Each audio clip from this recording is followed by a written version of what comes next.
Sir आप अभी KP ओली सरकार थी, उसका झुकाव किसकी तरफ था सर?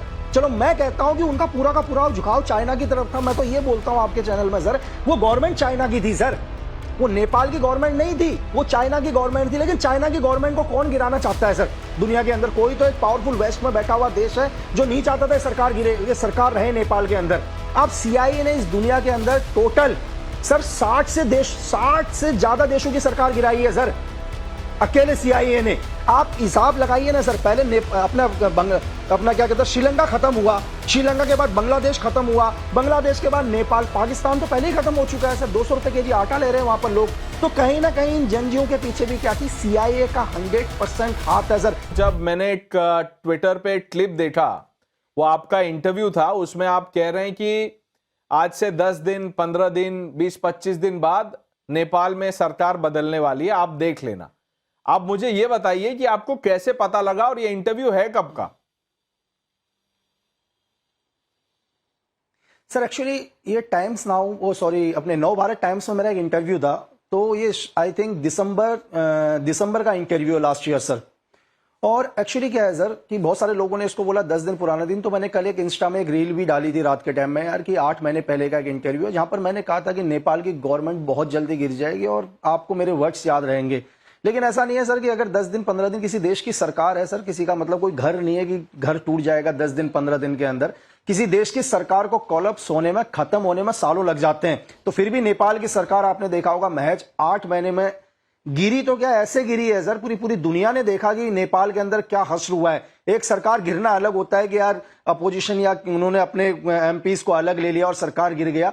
यहां सरकार के पीएम से लेकर मंत्रियों को अपनी जान बचाकर भागनी पड़ी है सर नेपाल के अंदर।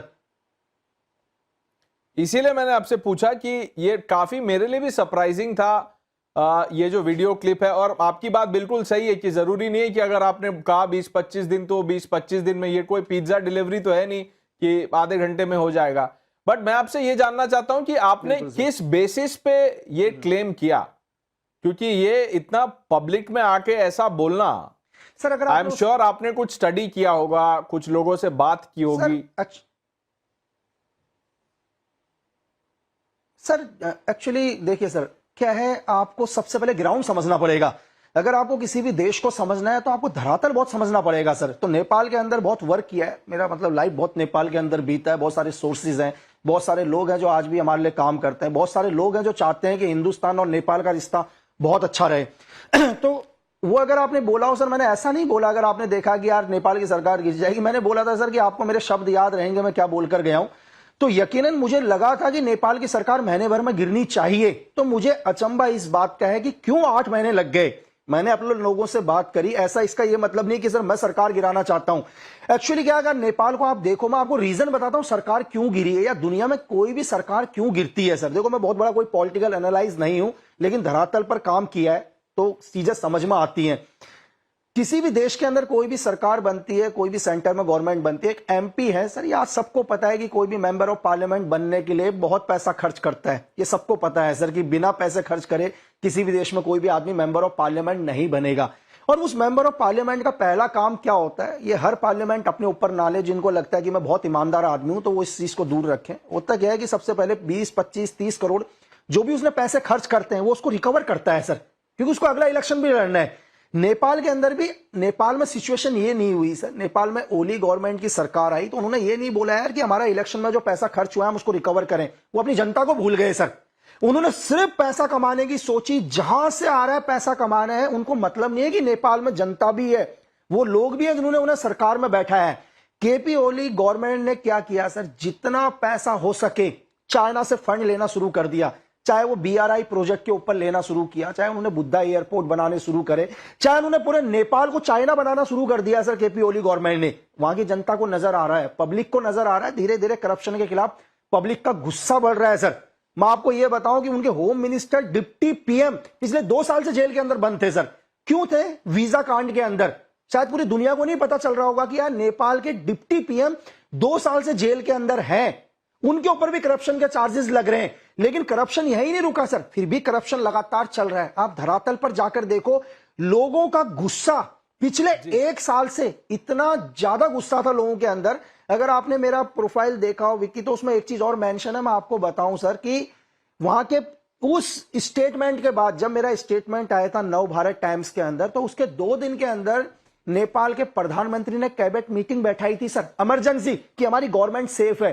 सर एक नॉर्मल आदमी, मैं एक नॉर्मल सा इंसान हूं किसी देश का, मैं कोई गवर्नमेंट को अभी रिप्रेजेंट नहीं कर रहा हूं सर, ठीक है, मैं गवर्नमेंट की नौकरी या गवर्नमेंट के लिए जब भी मैंने काम किया मैं छोड़ चुका हूं, लेकिन धरातल पर आज भी हमारे लोग हैं। आपको मेरे एक स्टेटमेंट से इतनी दिक्कत हो गई नेपाल गवर्नमेंट को, तो नेपाल गवर्नमेंट को मेरे स्टेटमेंट से दिक्कत नहीं हुई थी सर, क्योंकि लोगों के अंदर बहुत ज्यादा गुस्सा था। नहीं तो नेपाल मुझे के ये बताइए, मैं आपकी बात समझ गया कि लोगों में गुस्सा था और ये कोई ओवरनाइट नहीं था और लोग अनहैप्पी थे, सेटिस्फाइड नहीं थे, करप्शन था जैसा आप कह रहे हैं।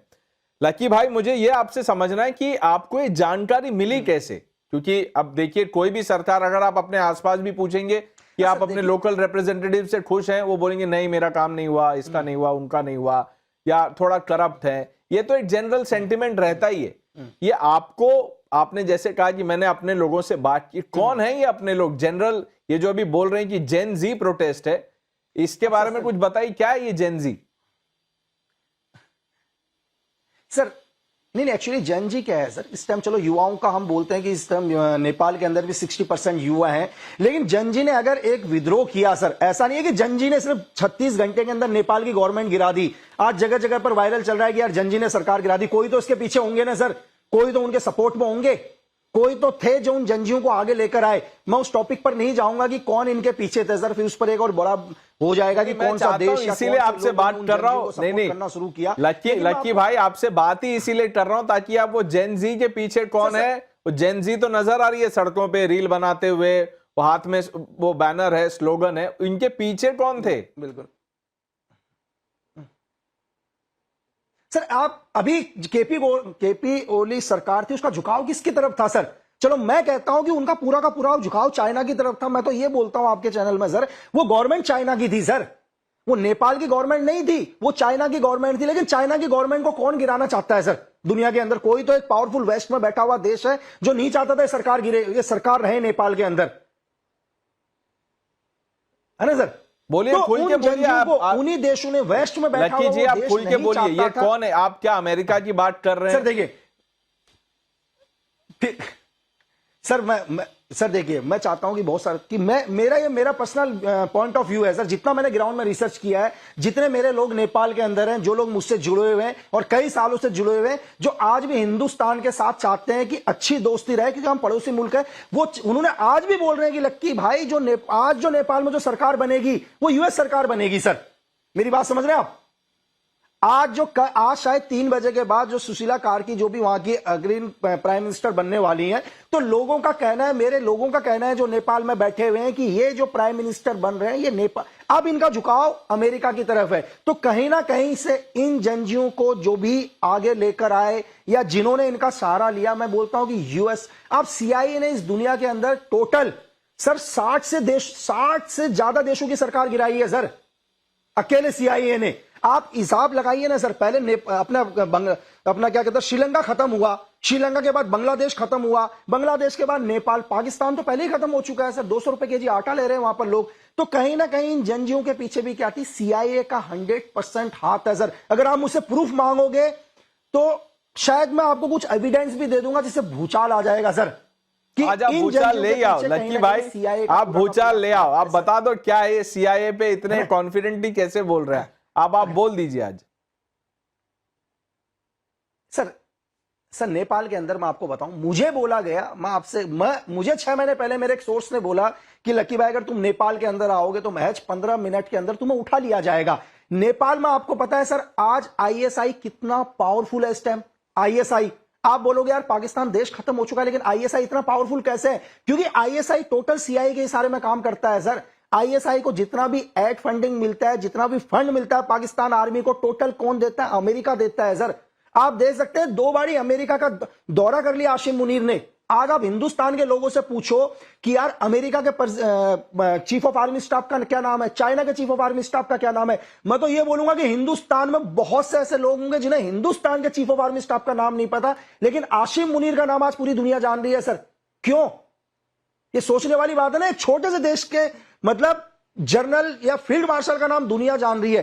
तो पाकिस्तान के अंदर इस टाइम बहुत हावी है आईएसआई। आईएसआई सिर्फ फ्रंट में है, सीआईए कभी फ्रंट में नहीं आता सर। सीआईए हमेशा बैक गेम खेलता है, बैक फुट से गेम। आप सिर्फ यही उदाहरण नहीं देख सकते हैं सर, आप यूएसएसआर का उदाहरण देख सकते हैं।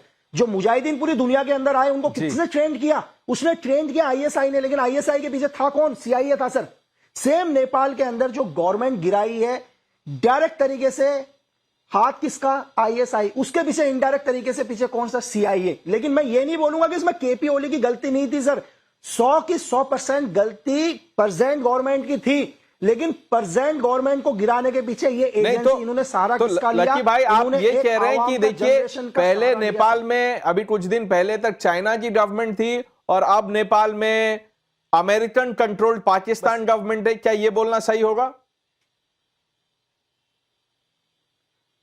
सर पाकिस्तान नहीं कहेंगे हम लोग, पाकिस्तान सिर्फ एक मोहरा है सर, एक प्यादा है। पाकिस्तान खत्म हो चुका है। पाकिस्तान सिर्फ पैसों के लिए काम करता है। पाकिस्तान अपनी खुद के देश की सरकार को नहीं बचा पा रहा, तो मैं ये नहीं बोलूंगा कि वो नेपाल को कंट्रोल करेगा। लेकिन मैं ये जरूर कहूंगा कि आईएसआई जो काम करता है वो सीआईए के इशारे में काम करता है। मेरी बात समझ रहे हैं सर? ग्राउंड पर जो भी वर्क करेगा वो आईएसआई वर्क करेगा, लेकिन पूरा का पूरा मास्टर प्लान किसका होगा? सीआईए का मास्टर प्लान होगा सर, हजारों किलोमीटर दूर बैठा हुआ सर। अगर मैं ये कहूं तो कंट्रोल होगा सर किसका? सीआईए का। सिर्फ आईएसआई एक मोहरा है फ्रंट पर जो काम करता है सर। आप एक शोरूम के मालिक की तरह देख सकते हैं कि एक शोरूम का मालिक अमेरिका है, वर्कर्स कौन है सर उसमें? आईएसआई के लोग।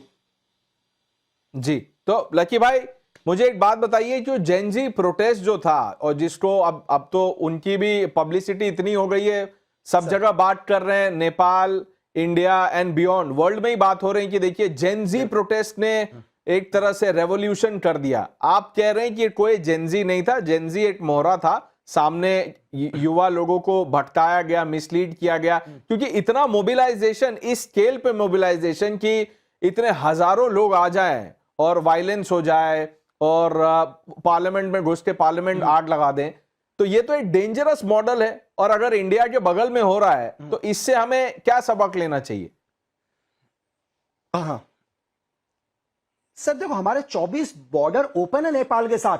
हमारे लिए बहुत गंभीर समस्या है सर, क्योंकि आज भी हमारे लोग नेपाल के अंदर जाते हैं, नेपाल के लोग हमारे आते हैं, हमारे को कोई वीजा की जरूरत नहीं होती है। मैं ये कह रहा हूं कि मैं ये नहीं बोल रहा कि नेपाली इंसान गलत है, नेपाली इंसान आज भी अच्छा है। आज भी हमारे देश में गोरखा राइफल है सर, लेकिन दिक्कत क्या है? उनकी आड़ में हजारों आज आईएसआई के लोग, एमडब्ल्यूएस के लोग इंडिया के अंदर एंटर कर रहे हैं। आपने कई न्यूज़ में सुना होगा सर कि चाइनीज एजेंट पकड़े गए, बॉर्डर के अंदर आईएसआई के लोग पकड़े गए। मैं आपको एक छोटा सा उदाहरण बता देता हूं कि लोगों को समझ में आ जाएगा कि क्यों मैं सीआईए का नाम ले रहा हूं। एक छोटा सा एग्जाम्पल है बांग्लादेश के अंदर। बांग्लादेश में हसीना गवर्नमेंट के ऊपर आरोप लगाया था कि हसीना गवर्नमेंट ने क्या किया, 100 बच्चों को शूट आउट करवा दिया। लेकिन मैं आपको यह बताऊं कि जब बाद में इसके बारे में इन्वेस्टिगेशन हुई तो उन बच्चों की बॉडी से जो बुलेट मिली थी ना सर, जो 100 बच्चों की बॉडी से बुलेट मिली थी, उनकी बॉडी से जो बुलेट मिली थी उसका साइज था 7.62 mm इंटू 39 mm। यानी कि जो ये गोली का जो साइज है, ये गोली AK-47 AKM जैसे हथियारों के अंदर डलती है सर। बांग्लादेश पुलिस फोर्स के पास वो हथियार ही नहीं है। तो मैं आपको यह कहूंगा कि जब बच्चों ने बांग्लादेश में एक साथ प्रोटेस्ट किया था, सेम जनजी ने, इनके ऊपर जो फायरिंग करी गई थी वो पुलिस की आड़ में आईएसआई ने फायरिंग करवाई थी सर। आप समझ रहे हैं कि पूरी दुनिया को, पूरी बांग्लादेश को लगा कि हसीना गवर्नमेंट ने फायर करवा दिया, पुलिस ने फायर कर दिया। एक्चुअल में फायर किसने करवाया?